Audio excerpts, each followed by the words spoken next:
तो नमस्कार, आदाब, सत श्री अकाल। सच्ची कहानी के इस एपिसोड में आपका बहुत-बहुत स्वागत है। उम्मीद है आप लोग सभी अपना ख्याल रख रहे होंगे और बहुत खुश होंगे। दोस्तों आज आज की कहानी जो मैं आपको सुनाने वाला हूँ, वो कहानी आपको कहीं न कहीं हँसी दिलवाएगी, गुदगुदाएगी और कहीं न कहीं आपको लास्ट में इतना अफ़सोस होगा और आप सोचने में मजबूर हो जाएँगे कि ऐसी घटना अगर आपके साथ हो, तो आप क्या करेंगे?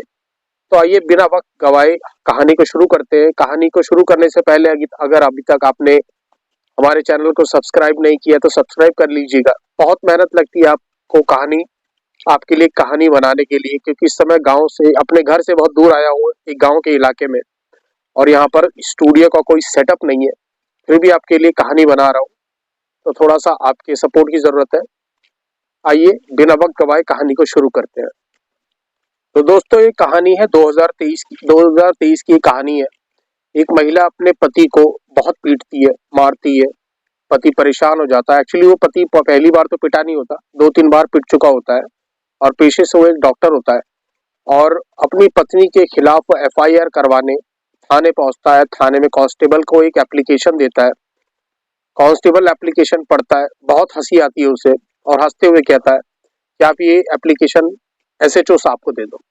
एसएचओ साहब के पास वो एप्लीकेशन जाती है। एसएचओ साहब एप्लीकेशन पढ़ते हैं और डॉक्टर साहब को समझाते हैं, डॉक्टर साहब ये घर का आपसी मामला है, इसको घर में ही सुलझा लीजिए तो ज्यादा बेहतर रहेगा, बाहर जाएंगे बदनामी होगी। और एसएचओ साहब वहां से अपने घर चले जाते हैं और जब वो घर चले जाते हैं तो एसएचओ अपने कांस्टेबल को साथ में लेके बहुत हंसते हैं, खिलखिलाते हैं, क्योंकि एप्लीकेशन ही कुछ इस तरह की थी। अब जब एसएचओ साहब घर आ जाते हैं, घर पे आने के बाद उनकी वाइफ को पता लगता है कि भैया ये एप्लीकेशन लेके एफआईआर करने गए थे, उनकी वाइफ उनको फिर से पीटती पाटती है। एसएचओ साहब इस समय आग बबूला हो जाते हैं और वो एप्लीकेशन लेके सीधा कोर्ट पहुंच जाते हैं। कोर्ट में मामला जाता है, कोर्ट में एप्लीकेशन पढ़ी जाती है। हंसी तो वहां भी उनको आती है, लेकिन अब ये कोर्ट का मामला है। कोर्ट पुलिस वालों को हुक्म देती है कि प्लीज इस मामले पे कार्रवाई कीजिए और जितनी जल्द हो सके हमें रिपोर्ट कीजिए। दरअसल दोस्तों इस मामले की शुरुआत होती है 2019 में। 2019 में एक डॉक्टर थे मुरादाबाद जिले के मुरादाबाद में, जहां पर एक गांव पड़ता है ठाकुर जी, जहां पर 40 साल के राहुल एक डॉक्टर थे, बहुत ही मशहूर डॉक्टर थे। आसपास के लोग वहां उन्हें बहुत जानते थे और डॉक्टर साहब की उम्र 40 साल हो चुकी थी। तो जब भी कोई मरीज उनके पास इलाज करवाने आता तो मरीज भी हंसी मजाक में कह देता कि डॉक्टर साहब आपकी उम्र तो अब 40 साल हो चुकी है, आप शादी वादी कर लीजिए। तो डॉक्टर साहब भी कहते कि ठीक है, जब कोई लड़की मिलेगी, कोई अच्छी लड़की मिलेगी तो शादी वादी जरूर कर लेंगे। अब बात आगे बढ़ती रही तो एक बार डॉक्टर साहब के कुछ दूर के कोई रिश्तेदार थे, वो डॉक्टर के पास आए और उन्होंने डॉक्टर से कहा कि डॉक्टर साहब आपके लिए एक रिश्ता है, अगर आप शादी करना चाहते हैं तो जरूर बताइए। तो डॉक्टर साहब ने भी कहा कि उनके मन में भी तो शादी का लड्डू था ही। तो डॉक्टर साहब ने कहा कि आप मुझे लड़की की एक बार तस्वीर दिखा दीजिए। तो डॉक्टर साहब को लड़की की तस्वीर दिखाई जाती है। डॉक्टर साहब को लड़की पहली नजर में पसंद आ जाती है। उम्र का काफी फासला था, डॉक्टर साहब की उम्र 40 साल की थी, लड़की की उम्र 20 साल की थी। बिचौलिया लड़की के घर वालों को बताता है कि 40 साल की उम्र है, डॉक्टर साहब है, प्रॉपर्टी अच्छी खासी है। लड़की के घर वालों को कोई एतराज नहीं होता और एक रोज उनकी शादी कर दी जाती है। अब जब डॉक्टर साहब की शादी हो जाती है तो शादी की पहली रात आती है। अब पहली रात में होता क्या है कि डॉक्टर साहब, जैसा कि शादी की पहली रात की जो औपचारिकता होती है, पहली रात डॉक्टर साहब अपनी पत्नी के पास जाते हैं, घूंघट उठाते हैं, उसके करीब जाने की कोशिश करते हैं। तो उनको बड़ा अजीब सा लगता है। वो तो उनकी वाइफ कहती है कि मेरा जो प्राइवेट पार्ट है उसका कुछ इलाज चल रहा है, उसमें कोई दिक्कत है तो अभी आपको कुछ दिन रुकना पड़ेगा, तब तक आप ऐसे ही संतोष कीजिए। डॉक्टर साहब अपनी पत्नी पर विश्वास करते हैं, मान जाते हैं और 2-4 दिन के बाद फिर जाने की कोशिश करते हैं। फिर पत्नी उनकी वही उनको दलील देती है और डॉक्टर साहब फिर दूर हो जाते हैं। इसी तरह ये सिलसिला चलता रहता है और सिलसिले को चलते चलते यकीन नहीं मानेंगे आप, 1 से 1.5 साल बीत जाता है। अब यहाँ डॉक्टर साहब की शादी तो हो चुकी है, लेकिन डॉक्टर साहब अपनी पहली सुहागरात बनाने के लिए हमेशा परेशान रहते कि अभी तक शादी के 1-1.5 साल हो गया है, मैंने अपनी पत्नी को टच तक नहीं किया है। अब डॉक्टर साहब एक बार क्या करते हैं, अपनी पत्नी के पास जाते हैं होता क्या है कि इस दौरान जब भी डॉक्टर साहब अपनी पत्नी के पास जाते हैं तो वो उस मूड में जाते हैं जिस मूड में अक्सर एक रिलेशन बनता है।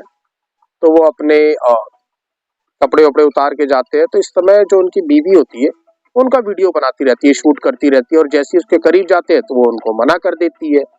तो इस बार होता क्या है कि डॉक्टर साहब अपनी पत्नी के साथ थोड़ा सा उनकी जबरदस्ती करने की कोशिश करते हैं, उसके करीब जाते हैं, तो उनको ये पता लगता है कि भैया मेरी बीवी बीवी तो नहीं है, पर ये एक किन्नर है। अब डॉक्टर साहब हैरान परेशान उठ के पीछे भागते हैं और कहते हैं कि ये मेरे साथ क्या हुआ। अब डॉक्टर साहब बिल्कुल, उनके पैरों तले जमीन खिसक जाती कि जिसके साथ मैं 1 डेढ़ साल से रह रहा हूँ वो एक किन्नर है। अब मैं बताऊं तो किसे बताऊं। और इस दौरान जो उनकी किन्नर बीवी थी वो डॉक्टर साहब से हमेशा पैसों की अब मांग करने लग गई कि कभी 50,000 रुपए, कभी 40,000 रुपए, कभी 30,000 रुपए। तो ये बात करते करते उनकी कभी कभी मार पिटाई भी करती। अब डॉक्टर साहब की जो किन्नर बीवी थी उसके साथ अब उसके भाई, उसके माँ बाप सब उसके साथ आके रहने लग गए। और डॉक्टर साहब से इस बार अ, अगस्त की जो बात है 2023 की, उससे उन्होंने एक साथ 20 लाख रुपए की मांग कर दी। और डॉक्टर साहब की इस समय हालत खराब हो गई कि अगर मैं ऐसा करता रहा तो कब तक पैसे भरता रहूंगा। अब ये ना ही किसी रूप से मेरी बीवी है तो इसके साथ मैं रिश्ता अब आगे तो चला नहीं पाऊंगा। ये वो एक किन्नर को अपनी बीवी के रूप में कैसे एक्सेप्ट करते।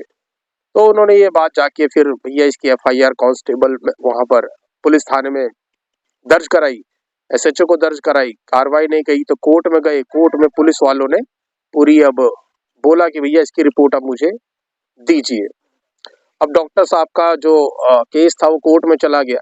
कोर्ट में उनकी बारी आती चली गई। बारी आई, कोर्ट ने कहा कि डॉक्टर साहब आपकी शादी 2019 में हुई थी और 2023 में आप ये मुकदमा दर्ज कर रहे हैं। चौंका देने वाली बात है कि आज तक आपको ये नहीं पता लगा कि आपकी बीवी ट्रांसजेंडर यानी कि एक किन्नर थी। तो डॉक्टर साहब ने अपनी परेशानी बताई कि ऐसी-ऐसी बात थी कि मैं अपने उस वीडियो से डरता था। जब भी मैं अपनी पत्नी के करीब जाता था तो वो मेरी एक वीडियो बना लेती थी। लेकिन जब कुछ करने की कोशिश करता था तो वो मुझे दूर भगा देती थी। तो मुझे डर था एक बदनामी का कि मैं आपके पास शिकायत करूँगा तो मेरी बदनामी हो जाएगी, इस वजह से मैं आपके पास नहीं आया। तो कोर्ट ने आदेश दिया कि इस महिला का मेडिकल टेस्ट कराया जाए, क्योंकि मेडिकल टेस्ट होने के बाद पता चल जाता कि वो एक ट्रांसजेंडर यानी किन्नर है या एक महिला है या एक मर्द है, ताकि ये पुष्टि हो सके कि डॉक्टर साहब ने जो रिपोर्ट कराई है वो बिल्कुल सच है या नहीं है। अब मेडिकल टेस्ट की रिपोर्ट आती है जिसमें बिल्कुल पता चल जाता है कि महिला एक ट्रांसजेंडर है। कोर्ट भी पुष्टि कर देता है कि हाँ ये ट्रांसजेंडर है और इस पर एक केस बनता है। तो दोस्तों कोर्ट ने 9 अक्टूबर को अपराध संख्या 0421 के तहत 4 लोगों को गिरफ्तार किया, जिसमें डॉक्टर साहब की पत्नी यानी किन्नर पत्नी, उसका साला और उसके सास ससुर, इन चारों को गिरफ्तार किया। और आईपीसी की धारा 323, 384, 405, 406 के तहत मुकदमा दर्ज कर लिया है। और अब ये कोर्ट केस में है, मुरादाबाद केस में है। इसकी कोई भी अपडेट आती है तो हम आपको जरूर बताएंगे दोस्तों। लेकिन उससे पहले बताऊंगा कि इस कोर्ट की जो जितनी भी पेशी हो रही थी ये सब कुछ सोशल मीडिया पर वायरल हो गया। सोशल मीडिया पर वायरल होने के बाद जब जिन लोगों ने इस न्यूज़ के बारे में सुना उनको कहीं ना कहीं बहुत हंसी आई, लेकिन डॉक्टर साहब के लिए अफसोस भी हुआ कि 4 साल तक डॉक्टर साहब ऐसे ही एक किन्नर के साथ रहते रहे और डॉक्टर साहब को इसके बारे में मालूम ही नहीं हुआ कि उनकी बीवी एक महिला है या एक किन्नर है। डॉक्टरों इस माफी चाहूंगा दोस्तों, इस कहानी के माध्यम से हम किसी की बुराई नहीं करना चाहते, ना ही किन्नर समाज की कोई बुराई करना चाहते हैं। मैं बस इतना आपको समझाना चाहता हूँ कि जब भी आप कोई ना कोई कदम उठाएं तो बड़े सतर्क रहें। किन्नर समाज अपनी जगह बहुत ही सही है। हर समाज में हर इंसान गलत नहीं होता। जैसे एक नॉर्मल लाइफ में हर इंसान गलत नहीं होता, कुछ इंसान गलत होते हैं जिसकी वजह से बहुत पूरे समाज को सहना पड़ता है। तो ऐसे कदम आप मत उठाइएगा, आपसे रिक्वेस्ट है। अगर चैनल को सब्सक्राइब नहीं किया तो सब्सक्राइब कर लीजिएगा। ऐसी कहानियां मैं आपके पास लेकर आता रहूंगा। तब तक के लिए मुझे संजीव को सच्ची कहानी के इस एपिसोड से विदा कीजिएगा। नमस्कार।